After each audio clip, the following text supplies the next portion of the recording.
Hello, আসসালামু আলাইকুম। Visa tutor থেকে মহিউদ্দিন আরো একটি চমৎকার তথ্যবহুল ভিডিও হাজির হয়েছি। আজকে আমরা যে দেশের ভিসা, ব্যবসা, জব নিয়ে কথাবার্তা বলবো সেটি হলো আপনার পালাউ। এই পালাউ দেশটি কিন্তু আপনার ভালোই উন্নত দেশ। আপনি এই দেশের পাসপোর্ট খুবই দামি পাসপোর্ট।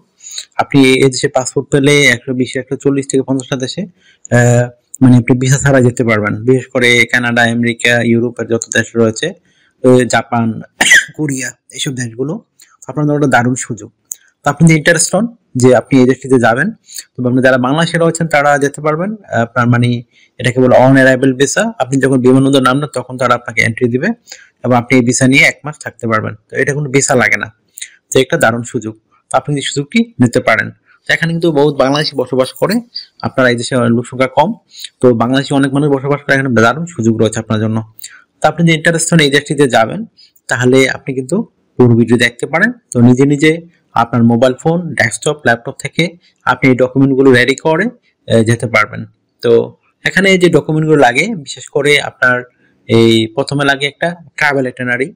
ধরেন আপনি 10 দিন থাকবেন, তো 10 দিনে আপনি কি করবেন ওই দেশে, তো টোটাল একটা প্ল্যান, সকাল বিকাল দুপুর, সেই প্ল্যানটা আপনাকে রেডি করতে হবে। তারপর একটা আপনাকে হোটেল বুকিং করতে হবে অথবা ইনভাইটেশন।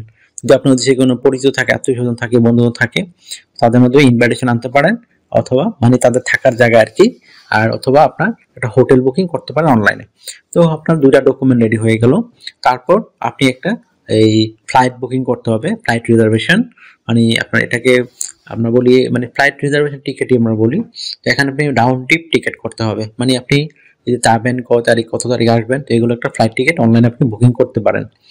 তারপর আপনাকে রেডি করতে হবে একটা যেটা ব্যাংক স্টেটমেন্ট। তো ব্যাংক স্টেটমেন্টটা ইম্পর্টেন্ট কেন আমি বলি।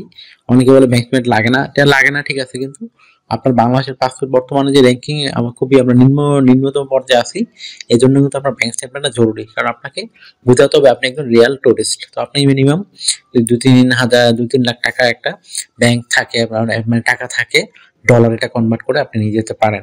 তো আপনার জন্য এটা কাজে লাগবে। আর তারপর রেডি করতে হবে একটা আপনাকে কভার লেটার। তো কভার লেটার নরমালি যে বিষয়টি করতে হয় সেটি হলো আপনি মানে পালাও কেন যাবেন, আর জবের কভার লেটার আর আপনি মানে visit visa cover letter different হয়। তো আপনি এখানে লিখতে পারেন যে আপনি পালাও কেন যাবেন, তারপর আপনি ওখানে গিয়ে কি করবেন, এতদিন থাকবেন, কি কি করতে পারেন, আপনি কত তারিখ থাকবেন, তারপর আপনার সাথে ডকুমেন্ট রয়েছে বিভিন্ন, সেই ডকুমেন্টগুলো আপনি মানে লিস্ট আকারে সাজিয়ে দিবেন। তারপর আপনি যদি মানে ব্যবসায়ী হন, আপনার একটা টিন সার্টিফিকেট নিয়ে যেতে পারেন, ট্রেড লাইসেন্স রয়েছে, এগুলো আপনি নিয়ে রাখবেন। তারপর আপনি যদি চাকরিজীবী হন, একটা এনওসি নিয়ে রাখবেন। এই ধরনের বিষয়গুলো রয়েছে। তো এগুলো আপনি লিস্ট আকারে দিয়ে দিবেন, আপনার সাথে এই ডকুমেন্টগুলো রয়েছে। তারপর আপনাকে একটা রেডি করতে হবে স্ট্যান্ডার্ড মানে সিভি। সিভিটা লাগে কেন? কারণ ধরো আপনি একটা প্রফেশনাল মানুষ বোঝাতে আপনার একটা সিভি থাকেই, তো আপনি সিভিটা রেডি করে নিয়ে যেতে পারেন। তো সিভি রেডি করতে আপনার বিভিন্ন ডকুমেন্ট লাগে, আপনার এনআইডি কার্ড, আপনার পাসপোর্ট, আপনার ইমেল ঠিকানা, আপনার ফোন নাম্বার, আপনার কাজের অভিজ্ঞতা, তারপর ধর আপনার যদি সরকারি ট্রেনিং সার্টিফিকেট থাকে, তো আপনি একটা স্ট্যান্ডার্ড সিভি রেডি করতে পারবেন। তথ্যগুলো সাজাবেন একটা কিভাবে, এটা মোস্ট ইম্পর্টেন্ট বিষয়। তো প্রথমে যে বিষয়টি রয়েছে সেটি হলো আপনার এনআইডি কার্ড, পাসপোর্ট অনুযায়ী আপনার name, personal details, contact details আপনি অ্যাড করে নেবেন। তারপর আপনার লিঙ্কডিন প্রোফাইল অ্যাড করতে পারেন। তারপর দিবেন পাসপোর্টের ছবিটি, আর ছবিটা যেন 3 মাসের কোনো ছবি না হয়। তারপর দিবেন আপনার কাজের অভিজ্ঞতা, ওয়ার্কিং হিস্টোরি, এডুকেশন ব্যাকগ্রাউন্ড। তারপর দিয়ে দিবেন আপনার যে বিষয়টি রয়েছে সরকারি বেসরকারি ট্রেনিং সার্টিফিকেট, এগুলো আপনি অ্যাড করে ফেলবেন। আপনার বিভিন্ন skill, digital skill, language proficiency, এগুলো আপনি অ্যাড করে দেবেন। তারপর যদি আপনার সিভিতে পড়ার জায়গা থাকে তখন আপনি হবি, বড়টাকে অভিজ্ঞতা সেগুলো তুলে ধরতে পারেন। তো এগুলো আপনার মোটামুটি সব ধরনের ডকুমেন্ট রেডি। তো এই ডকুমেন্টগুলো থাকলে আপনি পালাওয়ার জন্য যেতে পারেন। তারপর আপনার রেডি করার পরে আপনি জাস্ট একটা বিমান টিকিট কাটবেন পালাও যেতে।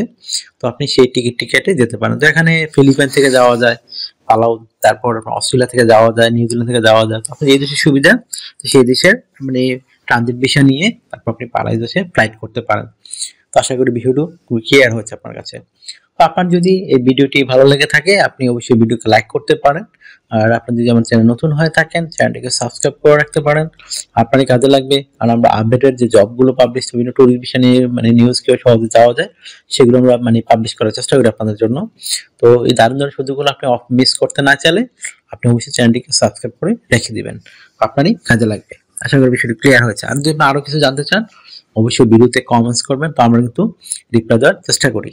আর আরেকটা বিষয় হলো, অনেকে আমাকে অনেক কল দেন, ফোন দেন, আসলে আমি এত বিজি থাকি, আমার পক্ষে কারোর সাথে কথা বলা সম্ভব হয় না, খুব কম।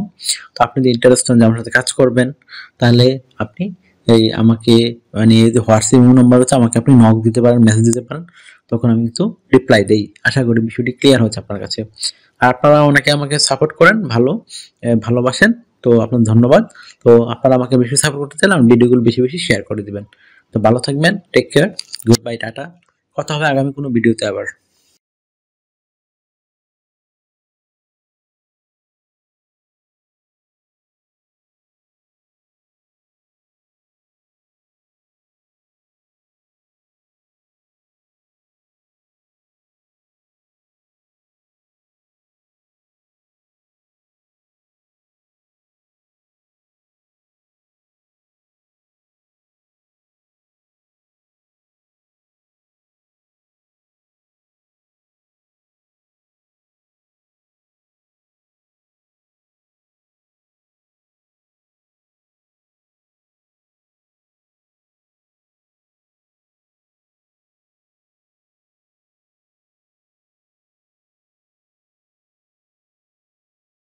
আগামী ভিডিওতে।